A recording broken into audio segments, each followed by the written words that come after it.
Y'all already know what it is. It is Tuesday, and it's time to tell the truth. I'm gonna tell the truth real quick. I'm not staying up on here long because y'all gonna stop playing with me. It's Tell the Truth Tuesday, and I just want to jump. No, I'm gonna jump in because I don't have a lot of time tonight. Yes, I'm gonna jump right in. I just want to talk about this because I don't think that we in this can talk about this much, and I think it needs to be talked about. Y'all can stop playing with me. It's Tell the Truth Tuesday, and there is a difference between a bully and a man.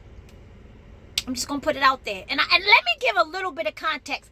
Now I gotta give some context to make it make sense. Listen, I'm real clear because I'm only speaking from a heteronormative space, and I'm learning these new ways of identifying myself. Because like now it's like you got non-binary, and I'm not joking about this. I'm just learning non-binary, cisgender. When I first heard cis, I thought like of a bump because I'm disrespectful and I'm kind of goofy, and I was like, does that mean they come with bumps? I don't know.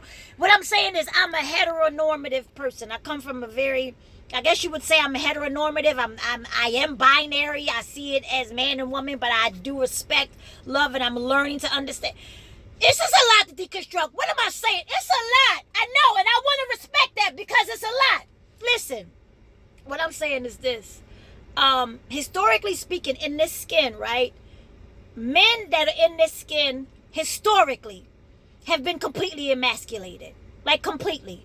During the slave trade, during colonization in Africa, like, black men of African descent have been emasculated, castrated by white men, called boy by little white kids. Come here, boy. Like a grown-ass man, they would call him boy right in front of his woman, in front of his children. I mean, they would have to like shuck and buck and put their head down. I get it, brothers. I get it that for centuries you've been emasculated, and so you've had to reimagine, redefine how masculinity shows up for a black man. I get it. And I historically understand that. Now, for those who don't know the historical context, it might give you a little bit of sensitivity. Now, I'm going to say it because we got to unpack it because it's going to come across when I get to the end of this thing that I'm just being whatever. Listen, here's what I'm saying because y'all going to stop playing with me. After slavery, post-Reconstruction, you guys had to figure out how to show up as a man. And I get it. I'm sure that was still very convoluted because then of Jim Crow and all the other bullshit that this country took black men through. I'm speaking from a space of a black woman of African descent who understands and loves black men. I'm unapologetically in love with black men. And what I'm saying to you is I just wanted to lift up this whole notion that maybe you guys had some distorted understanding of masculinity, and so you kind of put masculinity into a physicality box. Like, no, I'm just, because y'all gonna stop playing with me. Like, maybe some way you believed that because you were physically stronger than us, that made you a man. Now, by design, that's the way it was set up. You know, Spirit made you stronger physically, made you with the big earth science head and the big hands and the hunter-gatherer chest and feet, because back then, we needed you to use your physicality, protect us, provide for us, take care of us. And let me just say this, because I know with some heifers right now, but I don't need no man. I don't need no man to take care of me. I get it, baby sis. I'm real clear. I got degrees too. I get it.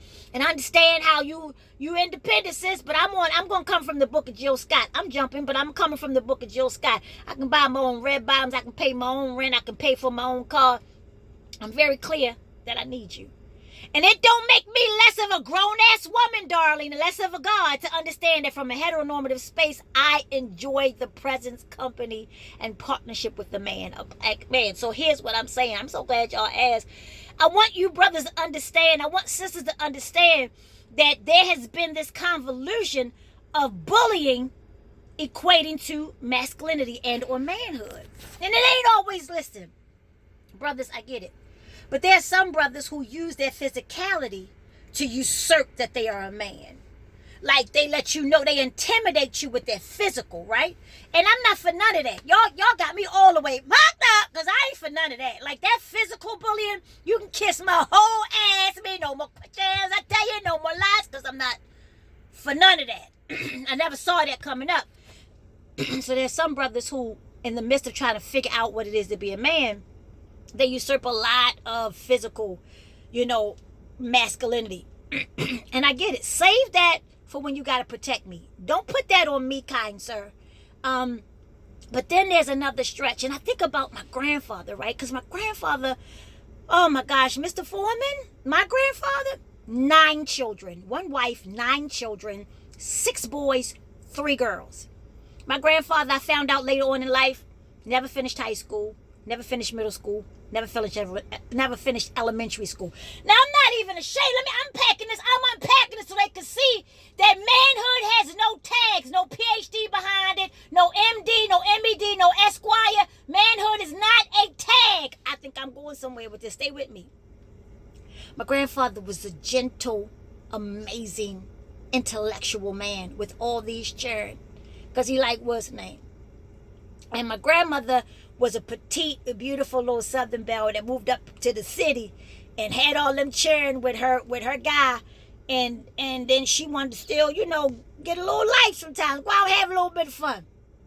And my grandmother used to tell me that she could come in from just hanging out with some girlfriends and having a good time and maybe having a few cocktails. And my grandfather would be sitting there and say, "Good morning, Mary. You want a cup of coffee?" Never once. He was over 6 feet tall. Never once, and she was 4'11". Never once towered over her, intimidated her, or made her feel scared to usurp that he was the man of the house. I don't think they want to hear this tonight, but I'm going to give it to them straight, no chaser, because they play too much. Y'all going to stop playing with me. What am I saying? A real man understands that his physicality does not make him a man. And I know, like I said, I know it's convoluted. But people often think that bullying is all physical. But I gotta let y'all know, be real clear. There are some bullies that would never lay a hand on you. Oh my gosh. I'm gonna say that. Bullies that would never, you ain't never gonna see a scar, a bruise, nothing. And I would dare to say these are the worst kinds of bullies. These are some whores. That's what we say in Baltimore. It just means you are lame, you are herb, whatever. These are the kind that intimidate you emotionally, that abandon you, that are emotionally bullying you. So in other words, women oftentimes, we won't admit to this. I'm gonna say it, especially, oh my gosh, especially with some sisters who got a few things going on. We don't admit to it, especially when we got a couple credentials, couple certifications. We got a couple certifications, couple credentials. We make it real clear. I'm a CEO. I'm executive director. I'm blah blah blah blah. I got all of this. But there's something about being in relationship with a man that would make the boss's chick still show up, loving and nurturing and humble and giving. In other words, some say, I love hard. I don't really know what loving hard means. I don't really like how that sounds, but I get it. It means you're intentional with the love that you have for your partner, right? And so behind closed doors, the outside world would never know that this boss chick over here is very giving, very serving. She finds pleasure in serving the man that she loves. And there are some brothers who get how wonderful that is, how magnanimous it is to have a sister who don't feel like she less of a woman if she fix your goddamn plate. I think I said stop that. And then there are those who start to feel entitled and feel like, that's right, fix my goddamn plate. It's what I'm a man. That's the beginning. That's the trickle right there. And then you'll see that it can turn into something very distorting and very unhealthy because it was always in there. When a woman is very nurturing and vulnerable and transparent with the man that she loves, that she wants to be with, he sees things about her that nobody else sees. And he's supposed to protect those things. But then you have the bullies who are very clear. Yeah, I know I did that. And what? And what? You hurt me. Own that. Be accountable.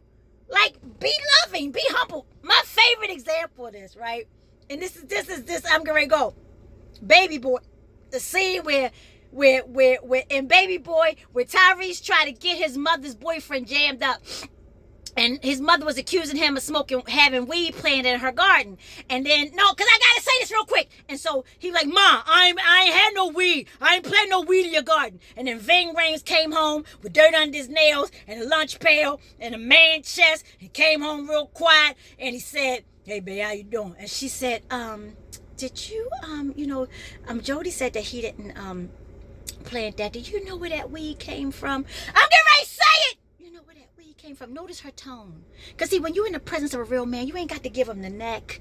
You ain't got to emasculate. Shut your country ass up and talk to him like a woman talks to a man. She said, did you know anything about this weed? This is a man. Bing Rain said, oh yeah, babe, that was me. I put that weed in the garden and I should have asked you. I was wrong for that. I apologize. It'll never happen again. Boom! That's a man. That's ownership. That's ownership of your bad choices and then course correcting and saying it'll never happen again. And he tapped on the ass and she got some good, what's the name? What is the moral to this story? When you with a real man, he ain't never got to raise his voice. You know how you got that drunk auntie that cut up a little bit? She been married to Uncle Paul forever. And she get a little drunk at the family cookout. She start to drink that Irk and Jerk, that E&J, and she be like, yes, horse. Yeah, that's how I got Paul, got these goddamn children, because I got the good, yes. Paul a grown-ass man. They've been together for 27 years for a reason. All he got to do is look at her. She bring that all the way down. What am I saying? A real man just got presence. He ain't got to bully you. He just got presence. So y'all want to stop playing with me. You want a bully or you want a man? I'm waiting. I'm excited for the upgrade. You understand me? God is so real. I know the one I'm going to get just going to have one of these for me. And I'm going to bring it all the way down. Not because I'm not a God, but because when you see and understand a real man, you know how to move. So what am I saying? Thank you for all the real men that I've seen modeled. And thank y'all. A lot of y'all real men been taking care of me for these last 9-10 weeks and dropping something in my Cash App. Keep on taking care of me, you real good men, you amazing men of God. Cash, dollar sign, INDIE, the letter M. Yes, I kindly appreciate you keeping me off the pole, real men. So what am I saying? Y'all gonna stop playing with me. It's Tell the Truth Tuesday. Know the difference between a bully and a man. Too grown. Too grateful.